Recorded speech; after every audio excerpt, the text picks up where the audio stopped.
कांग्रेस नेता राहुल गांधी की लोकसभा सदस्यता समाप्त किए जाने के बाद कांग्रेस पार्टी के द्वारा लगातार प्रदर्शन किए जा रहे हैं। इसी क्रम में युवक कांग्रेसियों के द्वारा लोकतंत्र बचाओ आंदोलन की शुरुआत जबलपुर से की गई। अंबेडकर चौक में युवक कांग्रेसियों के नेतृत्व में संगोष्ठी का आयोजन किया गया, जिसमें युवक कांग्रेस के राष्ट्रीय अध्यक्ष श्रीनिवास बीवी और प्रदेश अध्यक्ष विक्रांत भूरिया शामिल हुए। देखिए इसी पर हमारी एक खास रिपोर्ट। संस्कारधानी में लोकतंत्र बचाओ आंदोलन आयोजित संगोष्ठी की शुरुआत में बाबा साहब अंबेडकर की प्रतिमा पर माल्यार्पण किया गया। इस मौके पर युवा कांग्रेस के राष्ट्रीय अध्यक्ष श्रीनिवास बीवी ने कहा कि भाजपा की केंद्र सरकार के द्वारा देश का लोकतंत्र को खत्म करने की साजिश रची जा रही है, जिसका उदाहरण राहुल गांधी की संसद सदस्यता को समाप्त करने के जरिए देखा जा सकता है। पूरा देश में आज माहौल क्या है आप सबको पता है।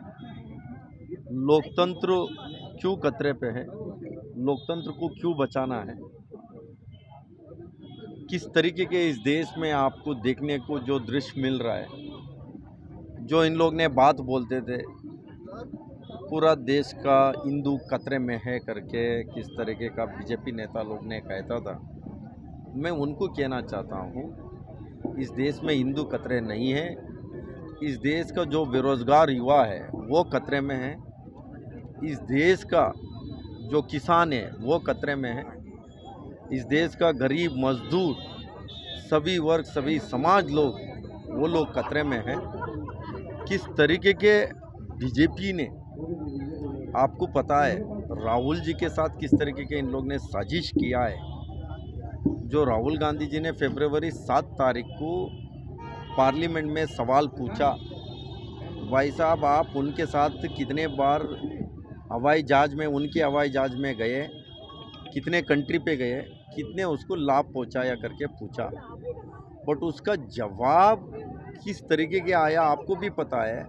जो सूरत में जो कोर्ट में जो केस स्टे हुआ था वो केस स्टे वैकेंट हो जाता है, वैकेंट होने के बाद शॉर्ट डेट मिल जाता है, शॉर्ट डेट के बाद उसका जजमेंट हो जाता है, जजमेंट के बाद तुरंत 24 आवर्स के अंदर डिस्क्वालीफाई होता है। जो एक तरफ कोर्ट ने 1 महीने अपील जाने समय देने के बाद जो डिस्क्वालिफिकेशन करके किस तरीके का जो इस लोकतंत्र को ख़त्म करने में लगा, ये आप दुनिया का अखबार आप देख सकते हैं।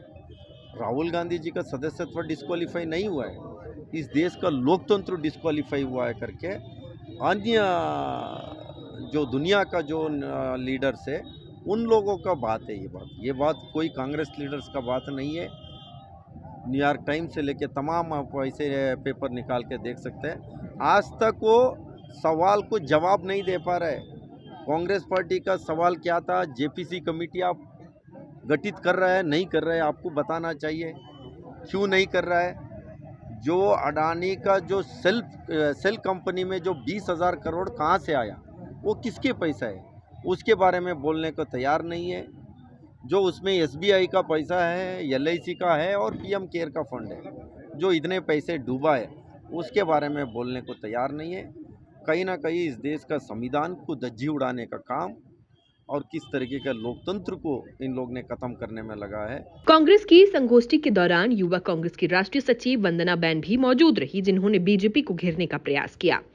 ये बड़ी विषम परिस्थितियों में आज देश गुजर रहा है, उसी कड़ी में आज युवा कांग्रेस द्वारा राष्ट्रीय स्तर पर एक संगोष्ठी का आयोजन किया गया है, जिसका नाम है लोकतंत्र की रक्षा। आज हमें क्यों ज़रूरत पड़ गई, ये तमाम मजदूर संघ के लोगों को, ये तमाम संगठन के लोगों को, ये युवा कांग्रेस को, ये कांग्रेस पार्टी को, ये जो लेफ्ट के लोग हैं, इनको क्यों ज़रूरत पड़ गई आज लोकतंत्र की रक्षा की बात करने की। क्योंकि जिस तरह के वाक़यात संसद में हो रहे हैं वो उनकी जितनी घोर निंदा की जाए कम है। जैसा कि आप लोग जानते हैं, राहुल गांधी जी की संसद की सदस्यता खत्म कर दी गई। इस सभी परिदृश्य को देखते हुए आज हम लोगों ने जबलपुर में एक संगोष्ठी का आयोजन किया, जिसमें बड़े लोगों ने लोकतंत्र की रक्षा की बात की है। सारे वरिष्ठ यहाँ पर पत्रकार भी हैं, वरिष्ठ अधिवक्तागण हैं और बहुत सारे कर्मचारियों संघ के नेता भी हैं। सबने एक ही बात की है कि आज लोकतंत्र खतरे में है और हम युवक कांग्रेस ये आज प्रण लेके यहाँ से हमारे राष्ट्रीय अध्यक्ष वीवी श्रीनिवास जी आए हैं। उस संगोष्ठी के मुख्य अतिथि वही है और उनके मार्गदर्शन में हम पूरे देश भर में इस तरह के यूथ कांग्रेस आंदोलन और इस तरह की संगोष्ठियां करके जनता को चेताने का कार्य करेंगे। युवा कांग्रेस के आंदोलन के दौरान बड़ी संख्या में कांग्रेस कार्यकर्ता मौजूद रहे, जिन्होंने बीजेपी सरकार के खिलाफ जमकर नारेबाजी की। Bureau report, MP news, Jabalpur.